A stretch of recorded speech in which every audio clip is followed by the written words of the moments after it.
The information revolution facilitated global connectivity by connecting people, businesses, and governments across geographical boundaries through digital communication networks. It enabled instant communication, collaboration, and information sharing on a global scale, transforming the way individuals interact and conduct business. Ganito pala sa social media, maingay, magulo, puno ng false information. Samot-sari ang anyo o paraan ng pagpapakalat ng mali sa internet. Baka nga nakita nyo ng iba rito. Gaya nito. The Philippines was shaken by incredible news. Oh, hindi yan totoong sinabi ni Kabayan ha. Deepfake yan. O mininipula gamit ang artificial intelligence. Nagawa rin yan sa mga larawan. Ito, sinabi kaya yan ni Senator Bongo. Binalita ba yan ng ABS-CBN News? Hindi po, ate! Ginaya lang ang quote cards at art cards ng ABS-CBN News sa mga yan. Di lang yan. Pati pages at websites ginagaya rin. At suki dyan ng mga news outlet at ibang government websites para pagmukhang lehitimo ang pinapakalat ng maling impormasyon. Kung merong ginagaya, meron namang mga talagang gawa-gawang websites lang, tulad ng mga umano'y investment platform o kaya naman tulong pinansyal.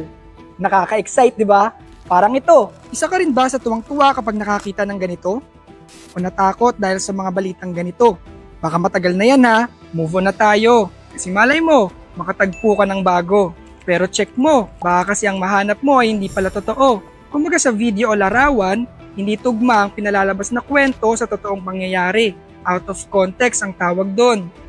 Kung pakiramdam mo naman ay naliligaw ka dahil hindi tugma ang nababasa mong teksto sa mapupuntahang link, clickbait yan. Kapag kinapi-paste mo raw to, hindi na magagamit ng Meta ang data mo. Hindi yan totoo. At copy-pasta ang tawag sa ganitong karehong teksto na paulit-ulit na pinupost o sinishare ng maraming tao. Ano? Babad na babad ka sa social media? Baka pwede mo namang... Hoy! Ano? Baka pwede mo namang i-check kung sino ang nag-post, kailan pinost, at ano ang konteksto ng bawat content na mababasa mo para hindi ka mabiktima ng mga maling impormasyon.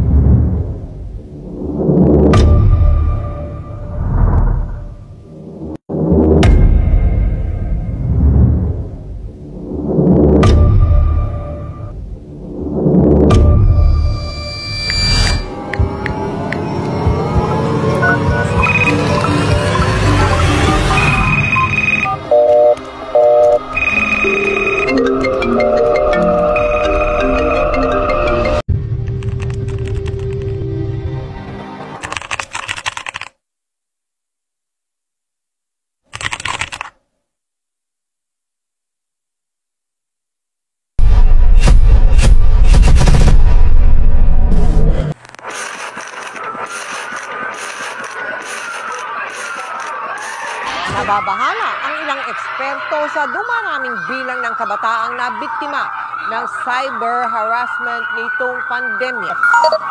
Ayon sa PNP Anti-Cybercrime Group, halos 300 sari-saring cybercrime complaints ang kanilang natatanggap kada linggo.